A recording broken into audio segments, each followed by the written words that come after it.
স্বাভাবিক জ্ঞানটাকে, বিবেকটাকে, বুদ্ধিটাকে, জনগণের প্রতি যদি তার মায়া থাকে, তাহলে তার খুনি হাসিনার পালিয়ে যাওয়ার সময়ে তার পদত্যাগ করা উচিত ছিল।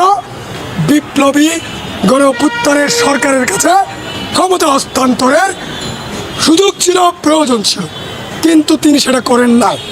না করার ফলে কি হয়েছে?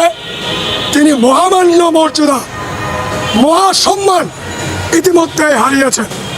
এর মধ্যে সেনাবাহিনীতে, যেহেতু সেনাবাহিনী প্রেসিডেন্টের নিয়ন্ত্রণে, আমরা জনগণ আশা করছি, আশঙ্কা করছি, আশা নয় আশঙ্কা করছি, চুপ্পু রাষ্ট্রপতি যদি অপসারণ না হয় বা নিজ থেকে পদত্যাগ না করে, তাহলে সেনাবাহিনীকে দিয়ে ভারতের হয়ে, খুনি হাসিনার হয়ে তিনি ডক্টর ইউনূস সাহেব যখন সফরে যাবেন, জাতীয় সংঘে ভাষণ দিতে যাবেন 20 তারিখ না 22 তারিখ, যেদিনই যান, যে কারণে বিদেশ যাবেন, ডক্টর ইউনূস সরকারকে, অন্তর্বর্তী সরকারকে রাষ্ট্রপতির ক্ষমতা বলে অবৈধ ঘোষণা করবে। দেশবাসী, আপনারা যে যেখান থেকে ভিডিওটি শুরু থেকে শেষ পর্যন্ত দেখেছেন, আপনাদেরকে অসংখ্য ধন্যবাদ জানাই।